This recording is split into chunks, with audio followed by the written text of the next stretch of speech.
Қайырлы күн, құрметті тыңдаушылар. Сіздермен бірге бүгін мен Алматы облысы тіл оқу әдістемелік орталығы Еңбекші Қазақ аудандық филиалының оқытушысы Балжан Жақсылыққызы Ахметова.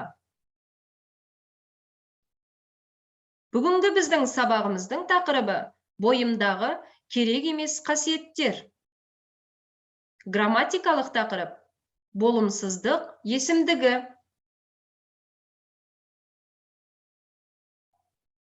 Сабақта кездесетін жаңа сөздермен таныс болыңыздар, менімен бірге қайталап отырыңыздар. Тұтынушы,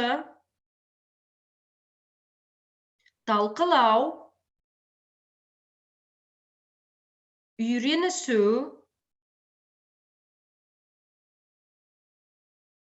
ұсыну, бір ауыз сөзбен ерекше орын алады. Есіме түсір, түсірші.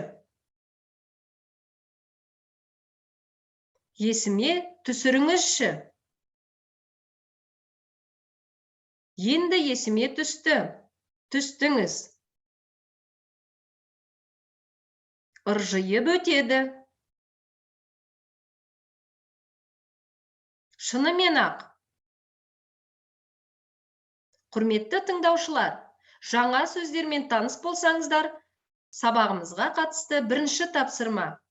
Берілген мәтінді менімен бірге оқып отырыңыздар. Бойымдағы жағымсыз қасиеттерден арылған сияқтымын. Ұлыбританияда оқып жүрген кезім өмірде ерекше орын алады. Сол туралы айтайын. Оны Қазақстанмен, қазақ менталитетімен, ерекшелігімен ұқсастықтарын салыстырасың. Әрине өзгешелік бар. Ондағы жастар да, кәрілер де біздікілермен салыстырғанда басқаша. Халық жалпы спортқа бейім. Кәрісің бе, жассың ба, ешкім оған қарап жатқан жоқ. Бәрі спортпен шұғылданады. Оларға қарап, мен де спортпен жиі шұғылданайын деп шештім. Белгілі бір ережені бұзуға тырыспайды. Мәселен, көшеде қоқыс тастаудың өзіне үлкен жауапкершілікпен қарайды. Қаланы барынша таза ұстауға тырысады. Студенттердің жауапкершілігі мол. Оқуды да оқиын, көңілді де көтерейін деген ұстаным. Сол жағына келгенде ағылшындар пысық болады екен. Ең бастысы, олар маған табиғатты аялауды, оны сыйлауды, таза ұстауды үйретті. Онда бәрі таза, ауасы керемет. Шашылып жатқан ештеңе жоқ. Тіпті мәшинелердің өзі Лондон сияқты үлкен қалаларында болмаса, біздікіндей көп емес. Адамдардың көбі велосипедпен жүреді. Көп дос таптым. Ағылшындардың, ондағы өзге ұлттардың менталитетіне қарап, бойымдағы жағымсыз қасиеттерден арылдым. Мәтінді оқып болсаңыздар, сабағымызға қатысты екінші тапсырма. Мәтін не туралы? Дұрыс жауапты белгілеңіз.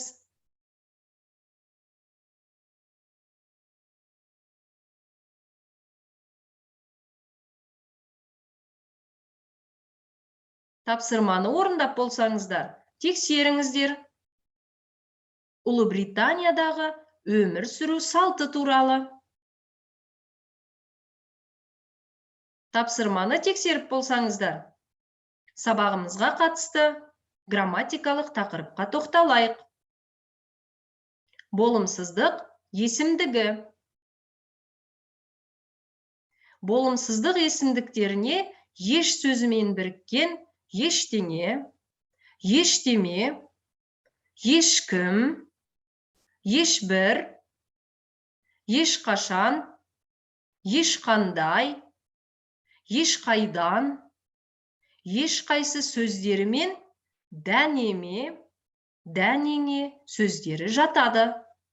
Мысалы, оңтүстік Қазақстан қалаларында ешқашан жаз суық болмайды.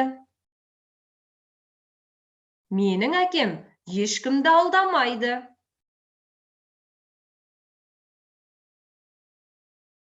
Жасалуы.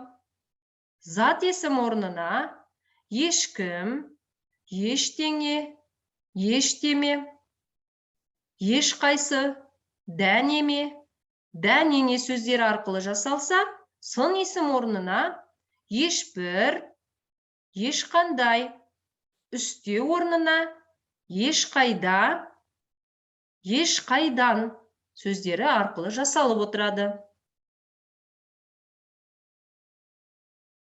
Сабағымызға қатысты 3-ші тапсырма.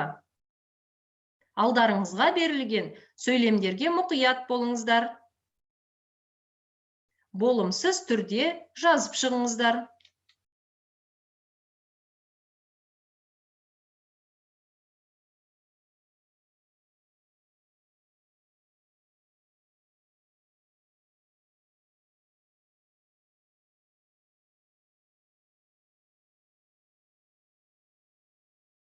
Тапсырманы орындап болсаңыздар, тексеріңіздер. Мен дүйсенбіде ешқайда бара алмаймын. Сендер сейсенбіде келе алмайсыңдар. Біз сәрсенбіде ешқайда кете алмаймыз. Сіз сейсенбіде ешкіммен кездесе алмайсыз. Сен түк хат жаза алмайсың. Сіздердің үйде ертең ешкім болмайды. Тапсырманы тексеріп болсаңыздар, назарларыңызға үй тапсырмасы. Өз бойыңыздағы 7 жағымсыз қасиетті жазыңыз.